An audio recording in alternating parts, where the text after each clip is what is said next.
జై కిసాన్ జై కిసాన్. ఈ దేశంలో ప్రజాస్వామ్య మనుగడకే ప్రమాదం ఏర్పడే పరిస్థితులు వచ్చినాయి. కాబట్టి మల్కాజ్గిరి నియోజకవర్గంలో 11 తారీఖు జరగబోయే లోక్సభ ఎన్నికలలో ప్రశ్నించే గొంతును నిలబెట్టుకోవాలన్నా, ప్రజావాణిని గెలిపించాలన్నా ఎదిరించేవాడు లేకపోతే బెదిరించేవాడిదే రాజ్యం అవుతుంది.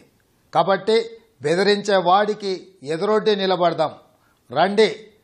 నల్లమల్ల అడవుల్లో ఉండొచ్చు, ఆదిలాబాద్ గోండులు అయి ఉండొచ్చు, ఖమ్మం జిల్లా మిత్రులు అయి ఉండొచ్చు, పాలమూరు బిడ్డలు అయి ఉండొచ్చు, రంగారెడ్డి జిల్లా వాసులు అయి ఉండొచ్చు, హైదరాబాదు నడిబొడ్డును ఉండేవాళ్ళు ఉండొచ్చు, నల్గొండ వీరులు ఉండొచ్చు, ఓరుగల్లు కదం దొక్కే మిత్రులు అయి ఉండొచ్చు, కరీంనగర్ పౌరుషాన్ని చాటే సోదరులు అయి ఉండొచ్చు.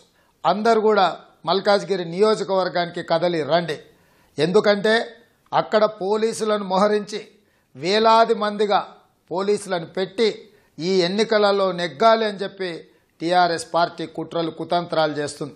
ఇవాళ ప్రజాస్వామ్యాన్ని కాపాడాలంటే ఈ కుట్రలను కుతంత్రాలను ఛేదించాల్సిన అవసరం ఉంది. ప్రతి ఒక్క ఓటర్ని పోలింగ్ బూత్కు తరలించాల్సిన అవసరం ఉంది. ఈ కార్యక్రమాన్ని టీఆర్ఎస్ పార్టీ పోలీసుల చేత చేయాలనుకుంటే మనము మన మిత్రులను, మన రేవంత్ సైన్యాన్ని, మన రేవంత్ మిత్ర మండలి లేదా ఇతర ఎన్ని రకాల గ్రూపులు ఉన్నా కూడా మీరందరూ కదలాల్సిన సమయం వచ్చింది. ఇక మన ఉనికి చాటుకుందాం. ఈ ఎన్నికలలో విజయాన్ని సాధిద్దాం.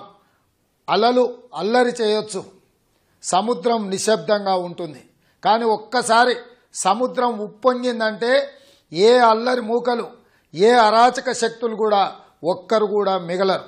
కాబట్టి మిత్రులారా రండి, కదలి రండి, మల్కాజ్గిరి నియోజకవర్గానికి రండి. ప్రతి ఒక్క యువమిత్రుడు ఒక్కొక్క ఇల్లుని కేంద్రంగా చేసుకొని ప్రతి వారిని పోలింగ్ బూత్కు 11 తారీఖు నాడు తరలించాలి. ప్రజాస్వామ్యాన్ని కాపాడాలి. ప్రశ్నించే గొంతుకకు అండగా నిలబడండి. ఎన్నికల తర్వాత మనం నెగ్గలేకపోతే ప్రజాస్వామ్యం మనుగడకే ప్రమాదం వస్తుంది. మీరందరూ మనమందరం కలిసి ఈ ప్రజాస్వామ్యాన్ని కాపాడడానికి మన శాయశక్తుల కృషి చేద్దాం. జై కాంగ్రెస్.